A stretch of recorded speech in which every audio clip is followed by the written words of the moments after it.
আসসালামু আলাইকুম বন্ধুরা, আজ আবারও আসলাম আরেকটা ভিডিও নিয়ে আমার খামারের।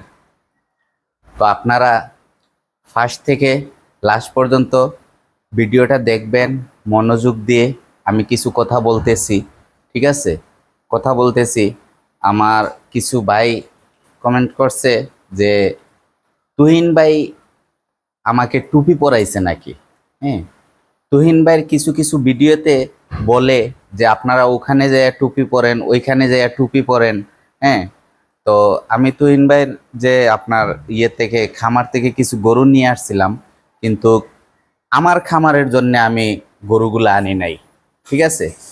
গরুগুলা এনেছি আমি আপনার আমার আইয়ুব ভাইয়ের খামারের জন্যে, ঠিক আছে?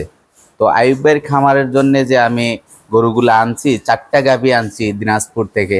তো ও গাভীগুলা আপনারা আপডেট ভিডিও পাবেন। হ্যাঁ, ওই গাভীগুলা কীরকম আছে, কি অবস্থায় আছে। হ্যাঁ, আর একটা নতুন সুসংবাদ, একটা গাভী সিলেটে আইসা বাচ্চা দিছে, আর একটা গাভী দিনাজপুর থাকতে বাচ্চা দিছে, ঠিক আছে? তো ওগুলা দেখাবো আমি আইয়ুব ভাইয়ের ফার্মে যাইয়া। তো আইয়ুব ভাই, যে ভাই কমেন্ট করছেন যে এই গরুটা নিয়ে, আমি গতকালকে একটা ভিডিও দিছি আমার এই গরুটা। হ্যাঁ, আমার এই গাভীটা নিয়ে আমি একটা ভিডিও দিছিলাম যে আমি 3 বছরের খামার জগতে আইসা, হ্যাঁ, বুকা বনে গেছি। হ্যাঁ, আমি 3 বছরের খামার জগতে আইসা আমি বুকা বনে গেছি। কিভাবে বুকা বনছি, ঠিক আছে? ওই জিনিসটা আপনাদেরকে আমি আসলে পুরামতো বাইঙ্গা বলতে পারি নাই। তবে তুহিন ভাইয়ের খামারের কোনো গরু আমার খামারে নাই, দিনাজপুর থেকে কোনো গরু আমি এখনো আমার খামারে তুলি নাই। আল্লাহর হুকুম যদি হয়, তুহিন ভাইয়ের খামার থেকে ইনশাল্লাহ আমি কোনো একদিন আমার খামারে গরু নিয়ে আসব, ঠিক আছে? তুহিন ভাইয়ের কাছ থেকে মায়া পাইছি, তুহিন ভাই অনেক আদর করছে। দিনাজপুর গেছি, হ্যাঁ, ওনার নিজ মোল্লাপাড়ার যে খামারটা আমাদেরকে থাকতে দিছে, হ্যাঁ, ওনার মোল্লাপাড়ার খামারে আমরা ওইখানে রেস্ট নিছি, ওইখানে ঘুমাইছি। ওইখান থেকে উনি ওনার খামার থেকে একটা গরু দিছে, ওনার ফ্রেন্ড একজনের দাদার একটা খামার থেকে একটা গরু দিছে, আর একটা বড় একটা রাইস মিল থেকে, হ্যাঁ, দিনাজপুরের মোটামুটি বিশিষ্ট একজন ব্যবসায়ী, ওনাদের কাছ থেকে 2টা গাভী দিছে। যেই 2টা গাভী কেনার পরে একটা গাভী দিনে আমরা কিনছি, 2টা গাভী রাত্রে একটা গাভী বাচ্চা দিয়ে দিছে। পরে আরেকটা গাভী, ওই গাভীটা সিলেটে আইসা আইয়ুব ভাইয়ের খামারে গতকালকে বাচ্চা দিছে, ঠিক আছে? তো ওগুলা আপনাদেরকে আপডেট ভিডিও আমি দেব, হ্যাঁ, যাইয়া আইয়ুব ভাইয়ের খামারে। তো আমি যে বলছিলাম 3 বছর খামার জগতে আইসা আমি বুকা বনে গেছি, কিসের জন্যে? আমি এই যে গাভীটা, ঠিক আছে, আমার এই গাভীটার জন্য বলছি, এই গাভীটার জন্য বলছি। তারপরেও আপনাদেরকে আমি আজকে আবারও আমি, হ্যাঁ, কথাটা আমি ক্লিয়ার করে দিতেছি কেন আমি এই কথাটা বলছি। আমার যে এই যে 2টা গাভী, আমার এই মিলি, তারপরে আপনার এই যে রানী, মিলি আর রানী একটা খামার থেকে আমি কিনছি। হ্যাঁ, এইটা খামারটা হয়েছে আপনার আমার বাড়ির পাশে, বেশি দূর না, 2 কিলোমিটার ব্যবধান। একটা খামার ছিল আল্লাহর দান ফার্ম। হ্যাঁ, আল্লাহর দান একটা খামার ছিল। ওই খামারে আপনার 300টা গাভী ছিল, 300 গাভী ছিল। 300 গাভীর থেকে এই যে মিলি প্লাস আপনার রানী, ওরা ওই খামারের বাচ্চা, গাভীর বাচ্চা ওরা বড় হইয়া ওই খামারে প্রথম বিয়ান দিছে, প্রথম বাচ্চা দিছে। ওদের এখানে মিলি প্রথম আপনার 16 লিটার 18 লিটার দুধ দিছে প্রথম বিয়ানে। আর আমার রানী ওখানে দিছে প্রথম বিয়ানে আপনার 18 লিটার দুধ। দুইটার ক্যাটাগরি এক ক্যাটাগরির দুধ ছিল, ঠিক আছে বন্ধুরা? তো আমি গতকালকে ভিডিওতেও আপনাদেরকে বলছি যে আমি মিলি কিনছি 1.5 লক্ষ টাকা দিয়ে, আমি রানীরে কিনছি রানীরে কিনছি আমি 1,55,000 টাকা দিয়ে, ঠিক আছে? তো আমি 2টা গাভী কিনছি আপনার 18 লিটার এক একটা দুধ দিতেছে। 2টা গাভী কিনছি আমি 3,05,000 টাকা দিয়ে। 1 সপ্তাহ আগে কিনছি মিলিকে, আর 1 সপ্তাহ পরে কিনছি আমি রানীকে। আচ্ছা আসেন, এখন আসেন এই যে আমার সুন্দরী এই যে আইয়ুব ভাই যে বর্তমানে ফার্মটা চালাইতেছে, ওইটা আইয়ুব ভাই লিজ নিছে, ফার্মটা লিজ নিয়ে চালাইতেছে। ওই খামারটা এই জায়গার মালিকে একটা খামার দিছিল, কিন্তু উনি খামারটা টিকায় রাখতে পারে নাই, কিছুদিনের ভিতরে ফার্মটা মানে নষ্ট করে ফেলছে। ওনার যে যারা চাকরি দিছিল, যারা মানে স্টাফ ছিল, স্টাফের কারণে উনি খামারটা রাখতে পারে নাই। ঠিক আছে বন্ধুরা, তো এই গাভীটা উনার এক আত্মীয়র কাছ থেকে আনছিল, প্রথম বিয়ানের উনার আত্মীয়র ঘরের বাচ্চা এটা এটা তো এইটাও এইটার মায় আপনার 25 লিটার দুধ দিতেছে এখন বর্তমানে। তো এই গাভীটা প্রথম বিয়ানের গাভী আমার এখানে আনছি বাচ্চা ছাড়া। ওদের এখানে এই গাভীটা যখন প্রথম বিয়ান দিছে, প্রথম বিয়ানে 18 লিটার দুধ দিছে। তারপরে আপনার উনাদের এখানে আইসা গাভীটা আপনার দুধ শুকিয়ে গেছে। ওরা কি করছে, গাভীরে শুধু গুঁড়া খাওয়াইছে, এই যে ধানের কুড়া আছে না, ধানের কুড়া খাওয়াইছে। হ্যাঁ, দুধ শুকিয়ে ফেলছে। আমি যাইয়া দেখলাম, দেখে আমি অনেকটা মানে রিসার্চ করে দেখলাম, আমি যদি এই গাভীটা আনলে আমি আল্লাহর হুকুম হইলে আমার এখানে আইসা অবশ্যই দুধ বাড়বে। এটা দুধের গাভী, এটা দুধের জাত। হ্যাঁ, 100% এটা দুধের জাত।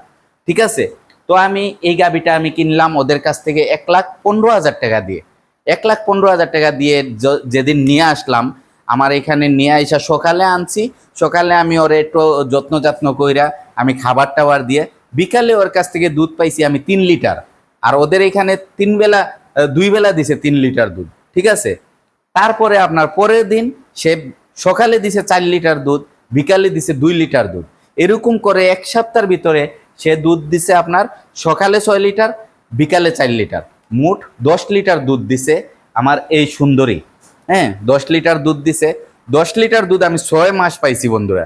6 মাস পাওয়ার পরে হঠাৎ একদিন হিটে আসছে। হিটে আসার পরে আমি এই যে ওরে বীজ দিলাম। আমাদের সিলেটের যে সরকারি ইআই কর্মী আছে আমাদের নাসির ভাই, উনার মাধ্যমে বীজ দিলাম। এটা হচ্ছে সরকারি 172 নাম্বার বোলের বীজ।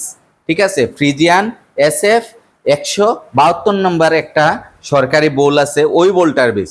তো ওই বোলটার বীজ আরেকটা ইয়ে আছে ফেমাস, ওইটা আমি সরকারি যে বোলটাকে আমি ফেমাস বলবো না, আমি ফেমাস বলবো ওই যে সিরাজগঞ্জের একটা গাবি, আপনারা জানেন সরকারি একটা বীজের 172 নম্বর বোলের একটা বীজের একটা গাবির থেকে 4টা বাচ্চা হয়েছিল।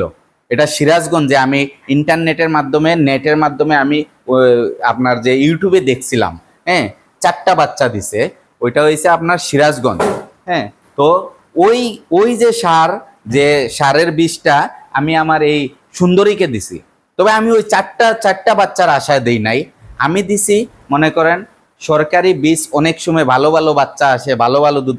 এই যে আমার এই যে কি কয় রানী সরকারি বীজের, এই যে আমার মিলিও সরকারি বীজের। মিলিকে দেখাও, মিলিও সরকারি বীজের।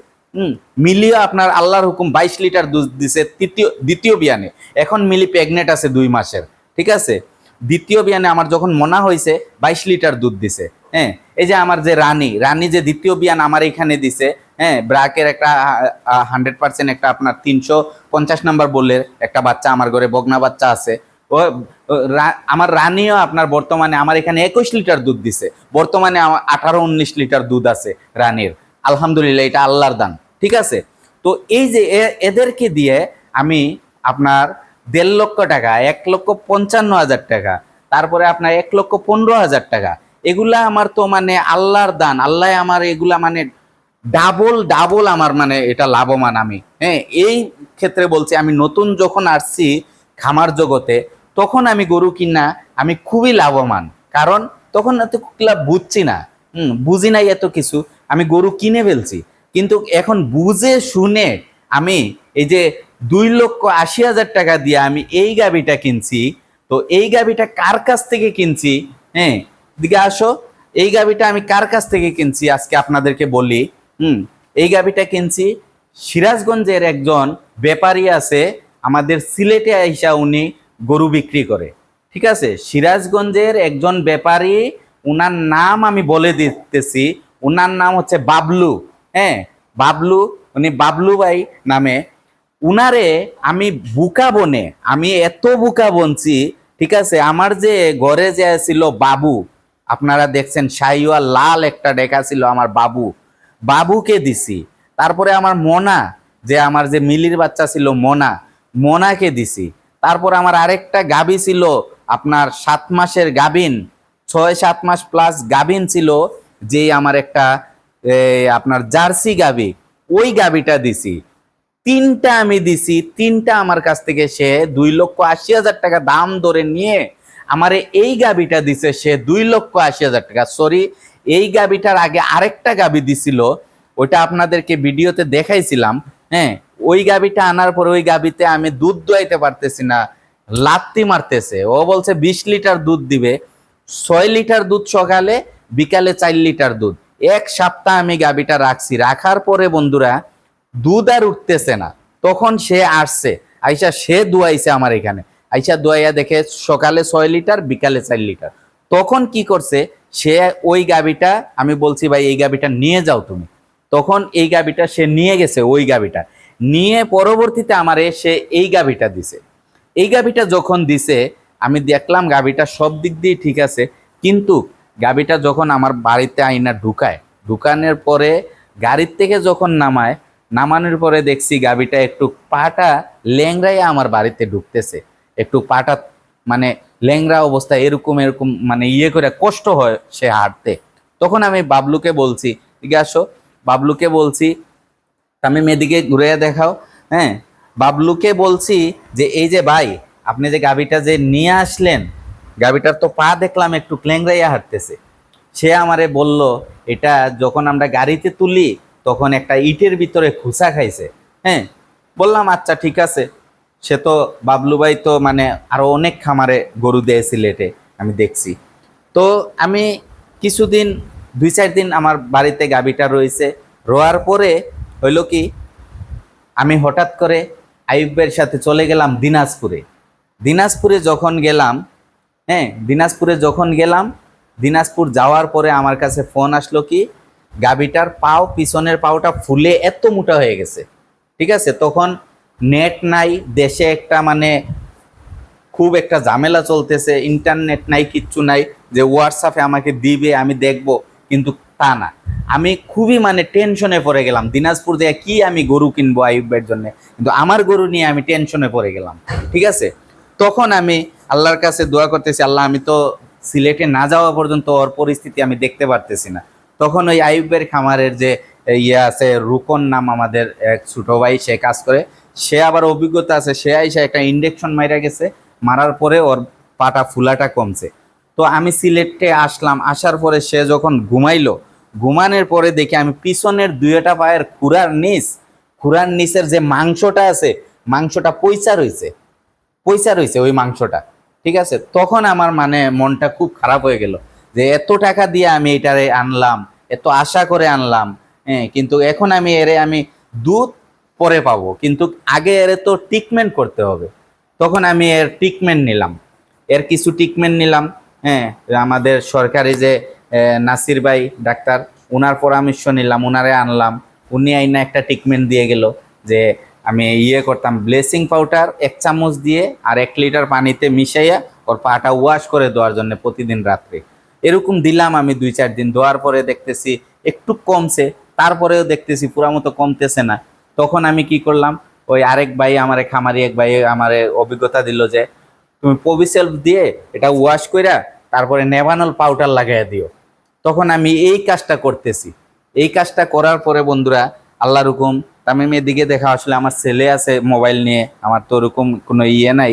এই যে পাগুলা বন্ধুরা, এই পাগুলা, হ্যাঁ, এই পাগুলা আল্লাহর হুকুম এখন সে মানে পা পালাইয়া রাখতে পারতেছে, পাড়া দিতে পারতেছে। আগে পাটা এরকম উঁচা করে রাখতো 2টা পাও, এখন আল্লাহর হুকুম 2টা পাও এই আপনার, হ্যাঁ, সে কার্পেটে দাঁড়া করাইতে পারতেছে। ঠিক আছে, সে এখনো ভয় পায় যে ওর পায়ে কি আমরা কিছু করতেছি নাকি। হ্যাঁ, ওই যে ড্রেসিং করতাম, ওয়াশ করতাম, সে মনে করতেছে এখনো কি তারে ড্রেসিং করব নাকি। হ্যাঁ, তো বন্ধুরা যারা কমেন্ট করছেন, হ্যাঁ, যে আমাকে দিনাজপুরের তুহিন ভাই আমাকে টুপি পরাইছে নাকি, আর কালকে আসলে আমার মাথায় টুপি ছিল, আমি আসরের নামাজ পইরা, আমি মাথায় টুপি ছিল, আসরের নামাজ পইরা আমি আসছিলাম এই আমার খামারে। আসার পরে আমি এই ভিডিওটা দিছিলাম, কিন্তু আপনারা একটু ভুল বুঝবেন না বন্ধুরা। আসলে তুহিন ভাই কার কাছে কি জানি না, তুহিন ভাই আসলেই একজন ভালো ব্যক্তি, ভালো লোক, ভালো মানুষ। বড় ভাই আমার অনেক আদর করছে আমাদেরকে, অনেক সেবা যত্ন করছে, আমাদেরকে গরুগুলা দিছে। আলহামদুলিল্লাহ, আলহামদুলিল্লাহ, অনেক ভালো গরু দিছে। ওই গরুগুলার আপডেট ভিডিও আপনাদেরকে দেখাবো। আমি যাব খামারে, যাইয়া ওই ভিডিওগুলা দেখাবো আপনাদেরকে, গরুগুলা দেখাবো, আপনারা দেখবেন বন্ধুরা। তো বন্ধুরা, আমার চ্যানেলটা আপনারা যারা সাবস্ক্রাইব করেছেন, পুরানা আমার যে ভাই বন্ধু আছেন, সবাইকে আমি ধন্যবাদ জানাইতেছি। হ্যাঁ, আর যারা আমার চ্যানেলটা এখনো সাবস্ক্রাইব করেন নাই, আমি অনুরোধ করবো আমার চ্যানেলটা সাবস্ক্রাইব করেন, আমার পাশে থাকেন, আমার ভিডিওগুলো আপনারা শেয়ার করে দিয়ে আপনাদের ফ্রেন্ড বন্ধুদেরকে দেখার সুযোগ করে দেন। হ্যাঁ, আর আমার খামারটা ওরা দেখবে। আপনার ফ্রেন্ড বন্ধুরা যদি আপনারা একটা শেয়ারের মাধ্যমে আমার চ্যানেলটা যদি দেখতে পারে, আমার ভিডিওটা দেখতে পারে, আমার জন্যও ভালো বন্ধুরা। ঠিক আছে, তো আজ এই পর্যন্তই রাখি। আমার খামারের গরুগুলা, সবগুলা গরু আমার সিলেটের, ওই 3টা গরু আমার সিলেটের খামারের, আর এই গরুটা সিরাজগঞ্জের এক ব্যাপারীর থেকে কিনছি, সিলেট থেকে। আমি ক্লিয়ার করে দিছি বন্ধুরা। তো আপনারা অবশ্যই সব কিছু বুঝতে পারছেন। তো আপনারা বেশি বেশি করে কমেন্ট করবেন। কমেন্ট করার পরে আমি এটা বুঝি, জানি এই যে আপনারা করতেছেন বিদায় আমি আপডেট আবার ভিডিও দিতে পারতেছি। আপনাদেরকে অসংখ্য ধন্যবাদ। তো আজ এই পর্যন্ত বন্ধুরা রাখি। আসসালামু আলাইকুম ওয়া রাহমাতুল্লাহি ওয়া বারাকাতুহু।